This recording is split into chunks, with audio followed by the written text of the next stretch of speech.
Now at 9, AT&T's response after thousands woke up this morning across America to error messages and no service. Plus more on the heartbreaking story of a sister and brother after a beach hole collapsed north of Fort Lauderdale.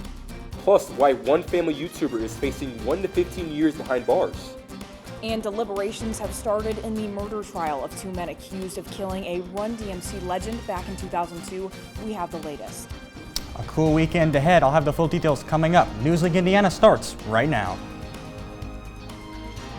Local news about local people, live from Ball State Unified Media. You're watching NewsLink Indiana.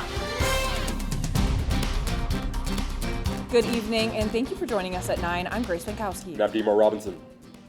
Cell phone service on multiple networks nationwide are slowly being restored this hour, but tens of thousands of customers coast to coast woke up today to find error messages or no service connection at all, meaning no calls, no texts, and in some major cities, no ability to dial 911.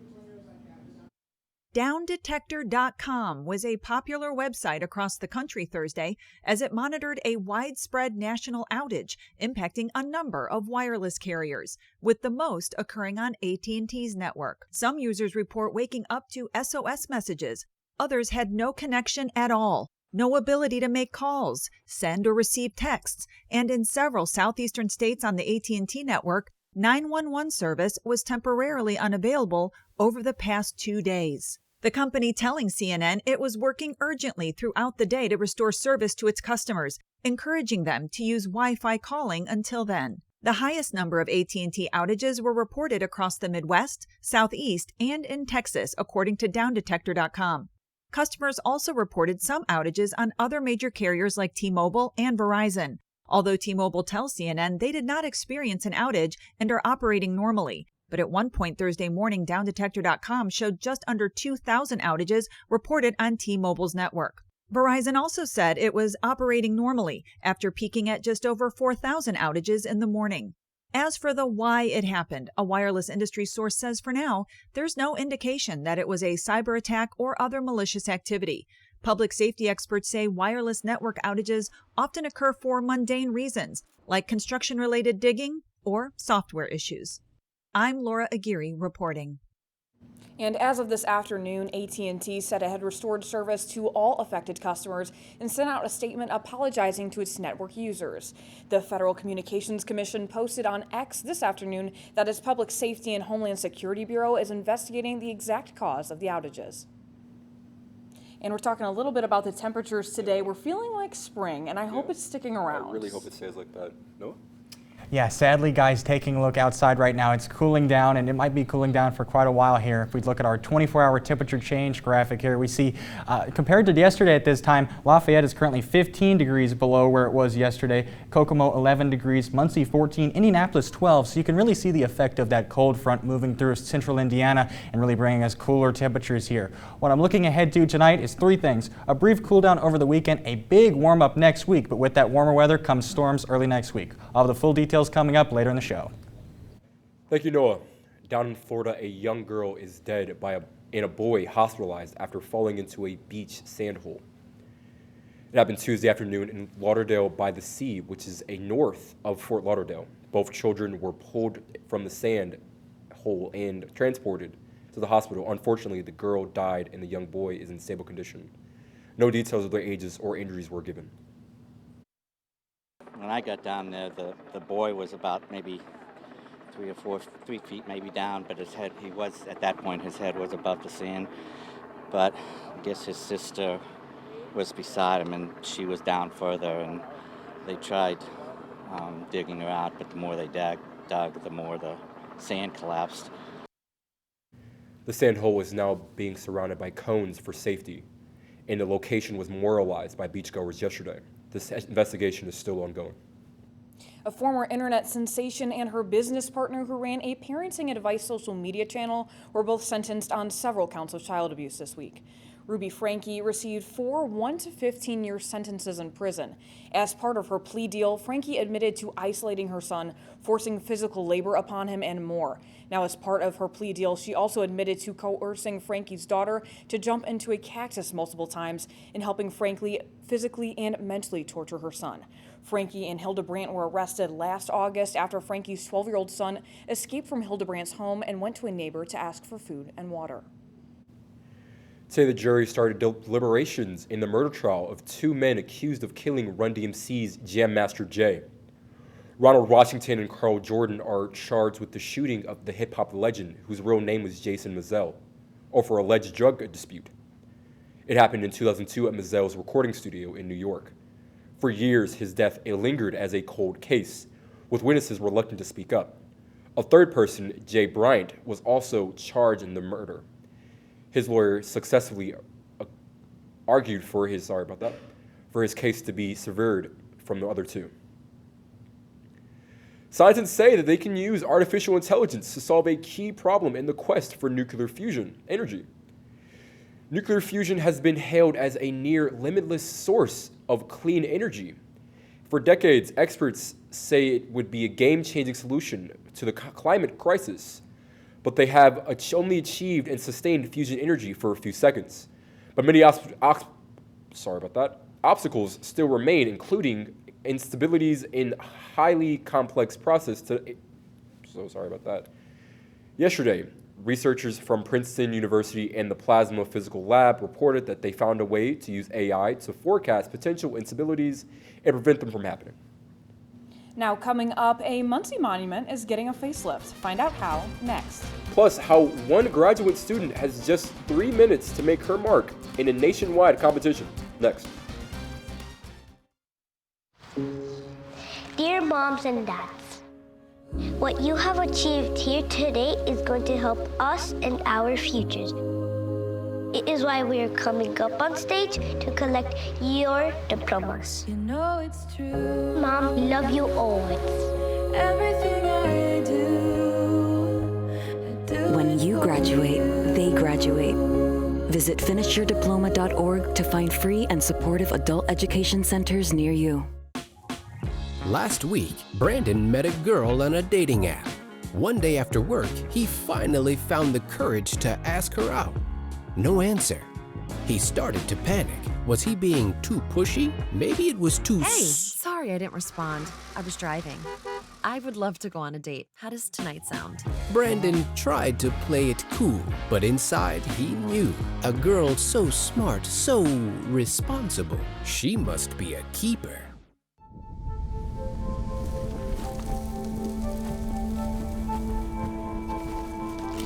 Eva Marie smoked 12,000 packs of cigarettes over 15 years. She quit, and now there's a new lung cancer screening that could save her life. You stopped smoking. Now start screening.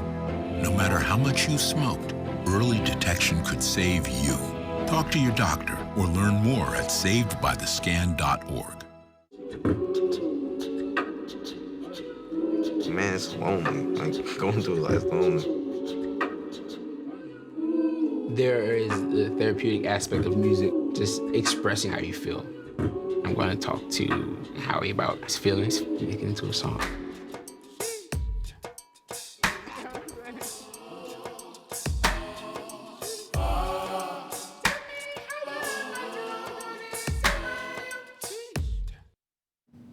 Welcome back. A nostalgic Muncie icon will swap a faded coat of paint for a fresh one. Tara Konieczny has the story. At the corner of Tillotson and Kilgore stands a 32-foot statue of Paul Bunyan, a well-known lumberjack and folklore character. Bunyan is a silent face in Muncie, the keeper of many memories during his 64-year residence in the city. My dad would direct our attention to the statue, and he'd say, see, look really hard in his hand, and you'll see he's holding bunnies. Do you see any of the bunnies? See if you can find the bunnies, and so I was just like peering out the window like it was my job. But where did he come from?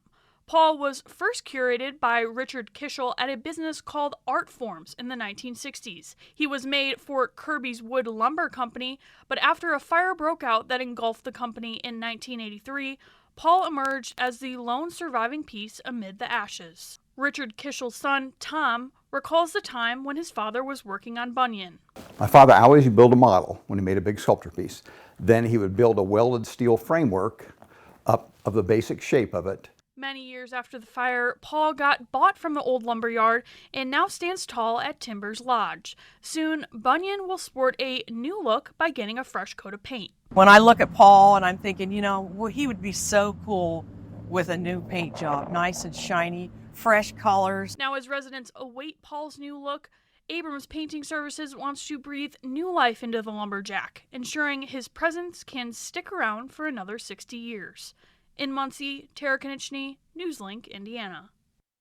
Owners at Timbers Lodge say that fans of Paul Bunyan can expect to see his new look in late April or May. And tonight, one Ball State graduate student is packing 3 years' worth of work into a 3-minute speech. Our Brooke Follerad has more. Njota mundu eftu nemer, thermunu goth eftu gater. This roughly translates to profit thou hast if thou hearest, and great thy gain if thou learnest. This is India Potter, a Ball State digital media graduate student. She's spent the past 3 years building her thesis, Viking Age Modern Reenactment. The 3-minute thesis competition has given her an opportunity to share this passion and rich history. Out of over 900 universities worldwide, Potter has made it to the top 10 finalists. And I just love that I can have this opportunity to share the hard work that I'm putting in for my thesis. In 2021, after spending a year social distancing, Potter was able to reconnect with those around her through Viking history. She decided to focus her thesis on the real people that make up this lifestyle. I hope to present it as weaving a vibrant tapestry of all the people that do this, what they do, and why they do it. She plans to bring her thesis alive through a 3-episode docuseries. Each 30-minute episode strives to cover a different aspect of Viking life. Potter wants to highlight a classic element of Viking history through showing the passion, skills, and rules. In Muncie, Brooke Follerad, NewsLink, Indiana. Along with monetary prizes for all three, the winner will represent Ball State at the Midwestern Association of Graduate Schools Conference in April, according to a release from the graduate school. Snow showers possible as we head into Saturday. I'll have the full timeline coming up after the break. As a dad, every day is a challenge. To make sure that the time that I spend with them, it doesn't matter how tired you are, you have to try to teach them. When they learn something new and you can just see in their faces, it's such an incredible moment. It's those moments that are my favorite.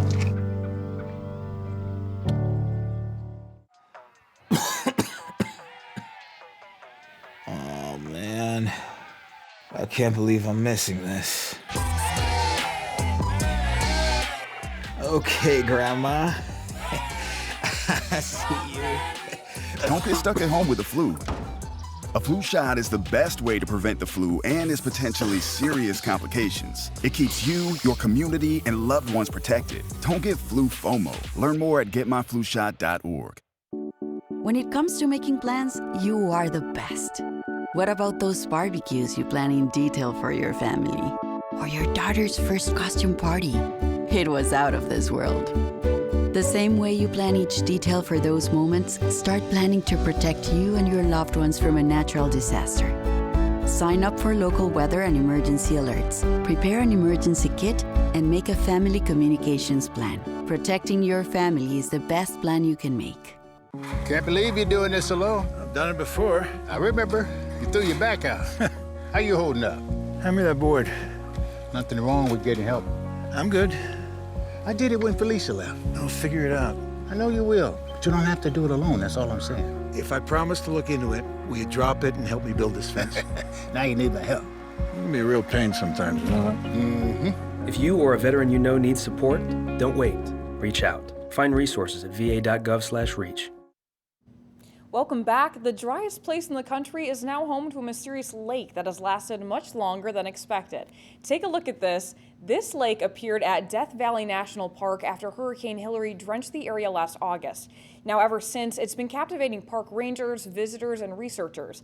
At its peak, it was about 6 miles long and 3 miles wide. But in recent weeks, the lake has been slowly evaporating. Now, no one knows how long it'll take for the sun to completely bake that water away. Now, I know we had some showers this morning, kind of across the state.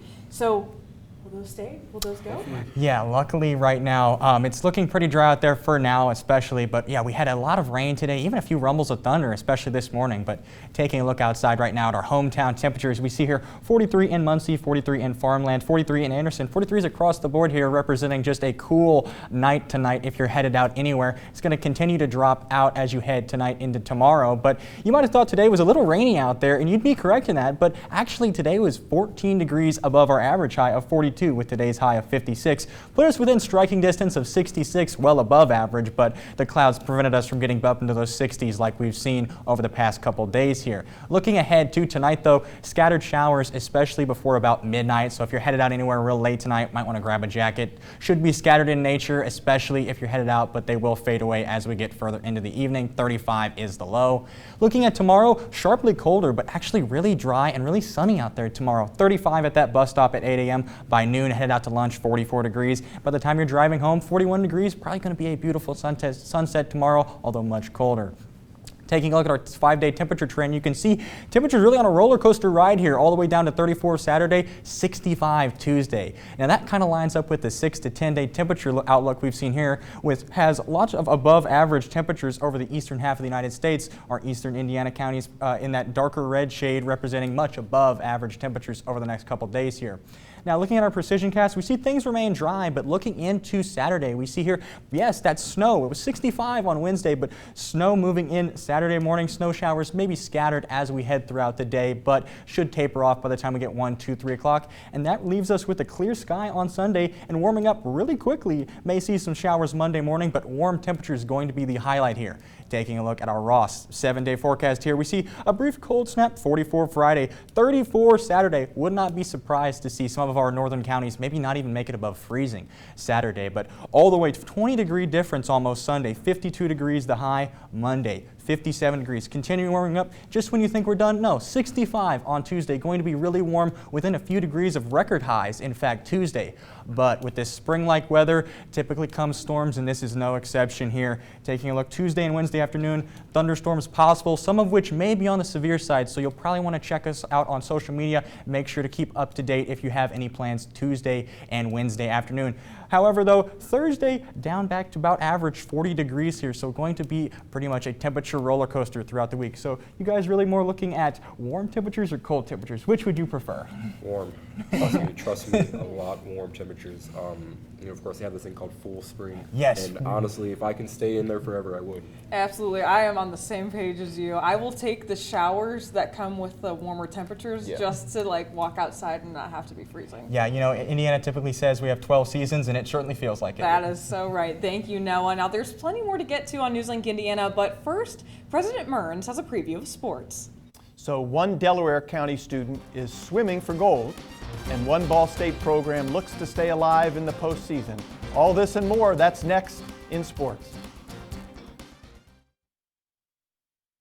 It's something about having that piece of paper. Some people think that's worth more than my skills. I've run this place for 20 years, but I still need to prove that I'm more than what you see on paper.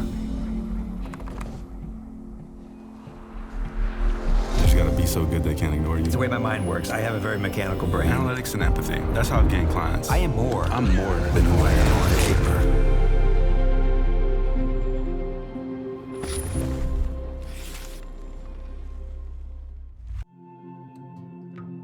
When I was growing up, my mom was extremely tidy. We were trained to put things back where we got them from. One day, when I walked into my mom's house, I felt like I walked to someone else's house. There was stuff everywhere. And just growing up the way I grew up and to see this transition was very alarming. When Sean talked to me, it was a wake-up call, and that's when I went to the doctor.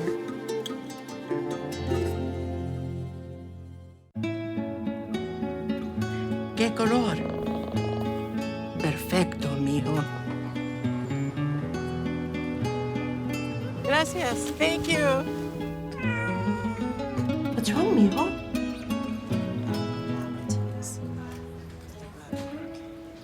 Donating to a pet's medical care is one of the many ways you can help families in your community. Pets and people belong together. Learn more at petsandpeopletogether.org. At night, NewsLink Indiana brings you the news before you go to bed. But Friday mornings, you're waking up with Cardinal Weather, bringing you up to speed on the day's top stories. And giving you up-to-the-minute conditions from the Ball State Weather Center. And of course, lots of fun. I gave mine personality. Oh, wait. Look, it's got eyebrows. Ooh.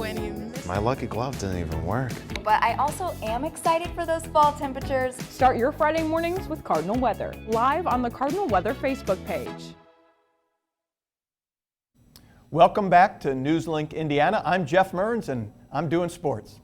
A swimmer from Yorktown is heading to the state finals to compete with the best of the best this weekend.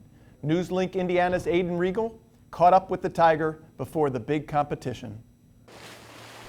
There's a new name in the long lineage of great Yorktown swimmers as Henry Coe heads to the state meet this weekend to compete in 2 events. His head coach Tony Santino puts it all down to his commitment. Henry's a unique individual. He's really a good kid, good-hearted. He really puts in the time commitment, not only in the water. And with the effort he's put in, Coe is extremely confident heading into his sectional races. I knew I could do it because I've been practicing in practice, I guess. But I was happy, but I was also pretty shocked because it's the same one as the record. I matched the time as last year. While Coe matched his school record at the sectional meet, he's not satisfied yet. He's swam fast all season and put in the work. Now we're dropping the yardage, kind of picking up some intensity a little bit, getting some fast twitch muscles going, and then we work on fine-tuning some of the, like you saw today in practice, we were fine-tuning some turns, some breakouts, some stroke counts, and different things to make him successful. Henry Coe will swim at the Natatorium in Indianapolis for the state final prelims tomorrow, with a chance of etching his name in Tiger history. In Yorktown, Aiden Regal, NewsLink Indiana. So now we're running over to the track. Ball State track and field athletes will be racing to the finish line at the Indoor MAC Championship tomorrow. The Cards come into the championship after a solid showing at the GSVSU Big Meet, collecting multiple season personal bests and top finishes. At the last Indoor MAC Championship, Ball State finished in second place with a total of 83 points, their highest score since 2008. Head coach Adrian Wheatley has high hopes for an even better showing this year and feels these Cardinals are ready to take everything they've learned and leave it all on the track. So again, when we look at championship season, our hope is that we take everything that we learned throughout the season and incorporate it for, big shows, of course. The championship meet is set to take place in Ypsilanti, Michigan. After the conclusion of the indoor season, the Cardinals will prepare for the outdoor season starting on March 15th in Tampa, Florida. And it's another busy weekend in Cardinal sports, but only one program is staying in Muncie. Ball State men's basketball is set to take on the Eastern Michigan Eagles this Saturday. The Cards move into this one at 13-13 on the year and 8-5 at home in Worthen Arena. On the opposing bench, the Eagles sit at just 10-16 on the season, so both squads in need of a big Mid-American Conference win. This matchup will be one of only 5 left for Ball State as we make a push for the MAC tournament and a trip to the NCAA tournament. Tip-off is at 2 p.m. in Worthen Arena on Saturday. Good job. Really good job. So I've been preparing for this and hoping for this for nearly 7 years. This is my audition, and so how'd I do? So auditions are usually done at the beginning of the semester. You can audition. Okay. I got a special slot? Special slot for next semester. Yeah. So I'll hear from you on Monday about that opportunity? We'll call you. Yes, we'll call you. You'll call me. Yeah. I can't call you. Just sit tight. Okay, I appreciate the opportunity. Thank you. And if you need another, me to step in next week, Delmar, Grace, just call me, okay? I'm sure we could definitely figure that out. We could talk to Andy, see who's on the schedule. Yeah. Maybe do some play-by-play. Yeah, that works. You're hesitating a little bit. You're being non-committal. Well, I appreciate all of your time today, and we will definitely take your audition into consideration. 7 years is a lot of time. Thank you, and remember who signed your diploma. Thank you. We Yeah, you're right about that. Now coming up, Evan Schatz has your campus coverage. And one final look at your weather. Attacks against Asian Americans and Pacific Islanders are on the rise. My simple solution to the problem was remove people from the scene and help them feel safer. In terms of the hate crimes, I think there is so much more work to be done. We really need to come together and tackle this issue as a community.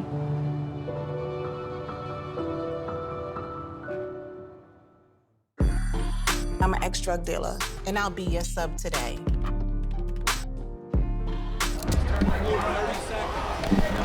Two milligrams of fentanyl can be lethal. A lethal dose is in here. Who gets it, I won't know. It's cheap, it's potent, and it's profitable. The sad reality is, fentanyl is being mixed into everything now. More kids should know. There are 16 million children struggling with hunger in America. That's 1 in 5 daughters, sons, neighbors, and classmates who don't know where their next meal is coming from. Yet billions of pounds of good food go to waste every year. It's time we do something about it. Feeding America is a nationwide network of food banks that helps provide meals to millions of kids and families in need. Visit feedingamerica.org to help them feed even more.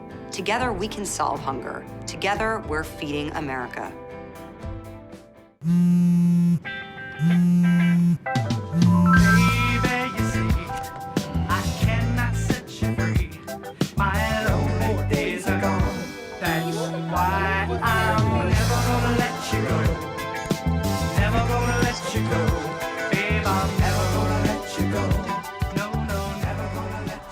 Here you go. Thank you. Thank you.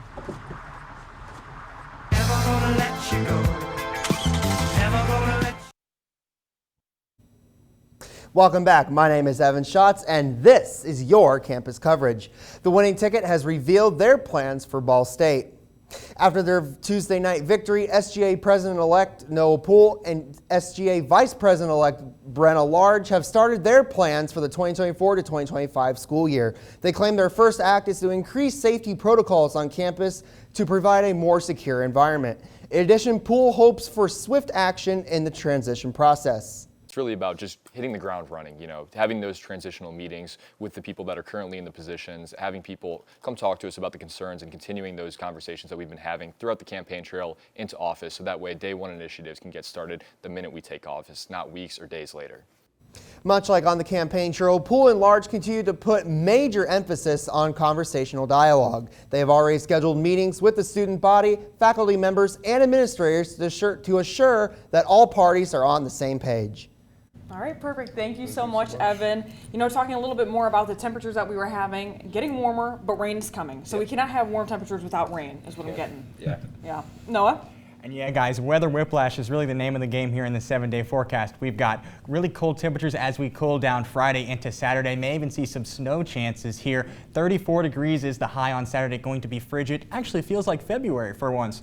Sunday, though, that all changes. Increase of about 20 degrees on the high temperature, up to 52. 57 on Monday. Now, those are going to be your 4 sunniest days of the 7-day here, because as Tuesday, we warm up into the 60s. Only a few degrees off from a record high temperature. Would not be surprised to see thunderstorms Tuesday, but the bigger chance for thunderstorms here is Wednesday, some of which may actually be quite severe in nature.